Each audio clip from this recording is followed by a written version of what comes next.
네, 맞습니다. 먼저 이번 조사는 고용노동부가 올해 상반기 직종별 사업체 노동력을 조사한 결과입니다.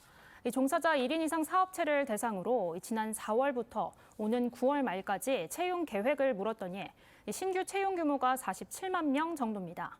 1년 전보다 약 10%, 5만여 명 줄었는데요. 채용 계획 인원이 40만 명대를 기록한 건 코로나 팬데믹이 한창이던 2021년 이후 4년 만입니다. 코로나 땐 42만 5천 명 수준이었습니다. 이번 조사에서 산업별로 보면 이 제조업이 채용 계획 인원은 가장 많았지만 지난해 같은 기간과 비교하면 15%나 감소했습니다.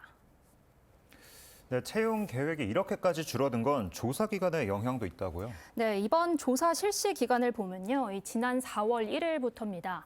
그러니까 윤석열 전 대통령의 탄핵 선고가 있기 직전인데요.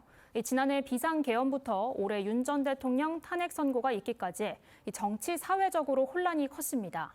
경기 침체 요인과 함께 혼란스러운 사회 상황도 반영된 결과란 분석입니다. 네, 아무래도 새 정부가 들어서면서 경제 상황이 좀 나아질 수 있다, 이런 기대감이 작용할 거란 분석이군요.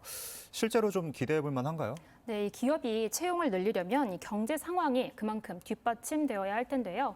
이재명 대통령은 그동안 민생과 경제에 집중하겠다고 강조해온 바 있습니다. 취임 후 재계 총수들과 만난 자리에선 공정경제 생태계를 강조하는 한편 정부의 적극적인 지원도 약속했는데요.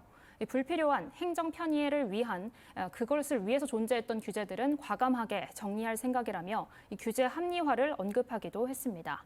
직접적으로 정부가 일자리를 늘리는 사업도 확대될 전망입니다. 이번 정부 추경안을 보면 일자리 확대를 포함한 고용부 사업 11개도 포함돼 있습니다. 대표적으로 정부가 15세부터 69세 구직자에게 맞춤형 일자리를 지원하는 국민 취업 지원 제도가 있는데요. 지원 대상을 보면 현재보다 5만여 명 확대하는 내용 등이 담겼습니다.